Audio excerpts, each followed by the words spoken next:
Hindi, kaya ayaw natin na magkaroon ng karahasan.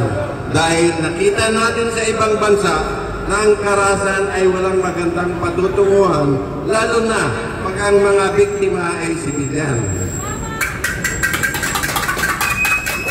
Sa ngayon, nakikita natin ang korupsyon. Saan ba nagsimula o kailan ba nagsimula ang korupsyon sa ating bayan? Bata pa ako, nakikita na natin yan. Nakikita na natin yan. Siguro yung mga nakapag-aral na, alam nyo na yung paano yung korupsyon.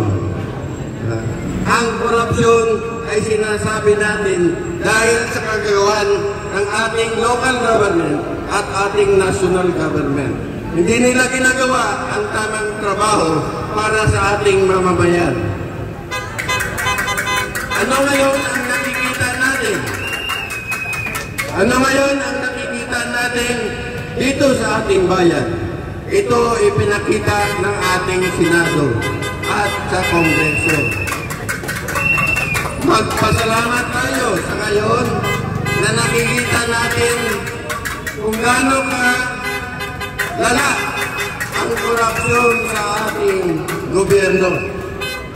Pinakita ng Kongreso at ng Senado, salamat sa kanila, kung gaano kalala ang korupsyon sa ating gobyerno. Bakit? Ang mga involved sa korupsyon ay nasa gobyerno rin. Ngayon, kung hindi nila maayos itong nangyayaring korupsyon sa ating gobyerno, sino pa ang dapat na mag-ayos para mahinto ang korupsyon? Di ba ang taong bayan? So, ipakita ng taong bayan na ayaw nila sa korupsyon. Kaya kailangan pag sinabing lumabas kayo at labanan natin ang korupsyon, sana ay marami rin ang lumabas at makihalo sa ating pinaglalaban. Ang sabi ng iba, si General Simo, hindi lang na-appoint mo niya, kaya ganyan yan. Hindi ko kailangan ng appointment. Nung pumasok ako sa Armed Forces, ang ambisyon ko lang ay makatulong sa pagbabago sa bayan. Marami ang ino-offer sa akin, pero hindi ko tinanggap dahil pag ang boss ay corrupt, hindi ako pwedeng magtrabaho sa isang boss na corrupt. Correct! Ang pinakamatinding issue ngayon ay infrastructure development, lalo na ito ang flood control projects. Naging commander ako ng 2 Army Engineer Brigade, isa sa Maguindanao, isa dito sa Metro Manila. Ang area na nakobera namin nung brigade commander ako 2007 to 2008 sa Maguindanao ay buong Region 11 and Region 12, 2 region. So, lahat ng infrastructure development sa mga malayong barangay, kami yung gumagawa. Electrification, farm to market road, school buildings, health centers. Bakit kinuha itong maliliit na project? Maliit lang ang pondo noon eh. Ang school building doon is worth only about 500,000 pesos na kagagawa na tayo ng school building. Nagreklamo yung DPWH na bakit binibigay sa Army. Ang trabaho ng Army ay maghanap ng kalaban. Pero ang engineer sa Army, hindi kalaban ang nahanap.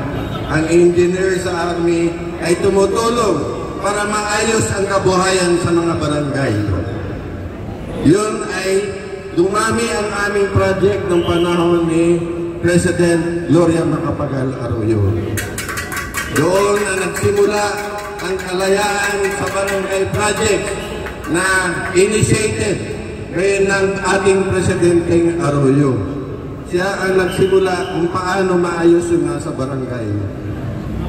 Lahat ng aming project sa Armed Forces ay nahinto dahil sa panahon ni Noynoy Aquino. Bakit? Dahil sa panahon ni Noynoy Aquino, ang kanyang advisors ay ayaw na makapenetrate kami sa mga barangay para mabigyan ng magandang buhay ang mga tao sa barangay. So alam nyo na ang bakit. Ang pangalawang dahilan, gusto ng DPWH na lahat ng construction, farm to market road, school building na malalaki, ay ibigay na lang sa kanila dahil yun naman daw ang trabaho nila. Ang budget doon ng kabuhayan sa barangay project sa buong Pilipinas na binigay ng Office of the President is 2 billion pesos lang. Para sa buong Pilipinas yun. Naraman na ninyo bakit gaano kalaki ngayon. Flood control project pa lang umabot ng billion o minsan ano pa 1.3 trillion pa yata. No, ganon, kaya ayaw ng DPWH ng Office of the Peace Process, Office of the President doon na bigyan ng mga project ang mga Corps of Engineers sa Armed Forces dahil gusto nilang hawakan ang pondo ng bayan. Ngayon, nakita na ninyo kung paano nila winawaldas ang pondo ng bayan. Ito ay napapatunayan sa mga dokumento na nakukuha sa mga opisina ng gobyerno. So, ngayon, gusto na sanang ibalik. Pero palagay ko, too late na. Ayusin na lang nila ang DPWH, ang Department of Education for school buildings, yung agriculture for the irrigation system, marami pang infrastructure na dapat gagawin. Ang DPWH naman, dapat mag-focus na lang sa road construction, saka yung ang problema, makapokus na naman sila doon sa, yung pinaka-issue ngayon, flood control projects, under kasi sa kanila yun.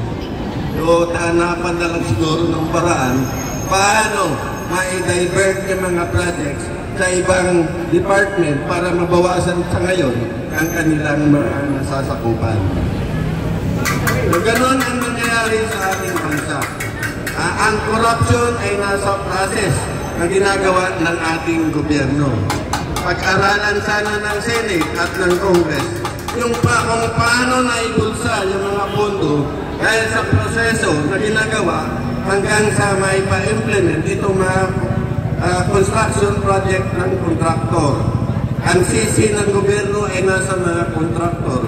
Pero ang sisi ay hindi lang sa mga kontraktor, kundi sa lahat na pinagulan ng pondo ng gobyerno. Planning. Ano ba yung planning? Ang paggawa ng GAA, nagkaroon ng problema sa GAA 2025. Planning yun. Ang details, ang gumagawa ng details ng project, implementing agency. Kung sino ang nakatoka sa mga construction projects, ibibigay yun sa implementing agency. So, kung may sabit, paano may bulsa?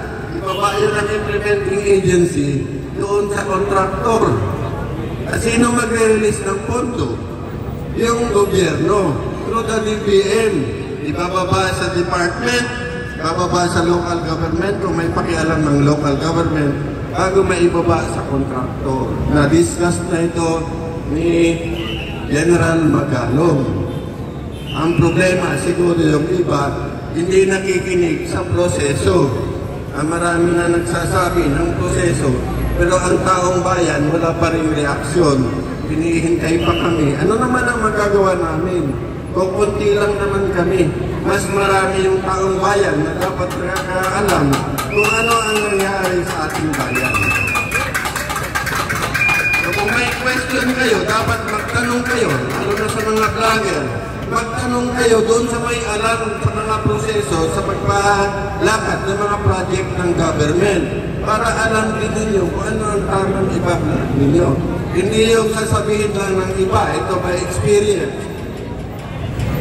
Nag-post kami kung ano yung dapat na gawin.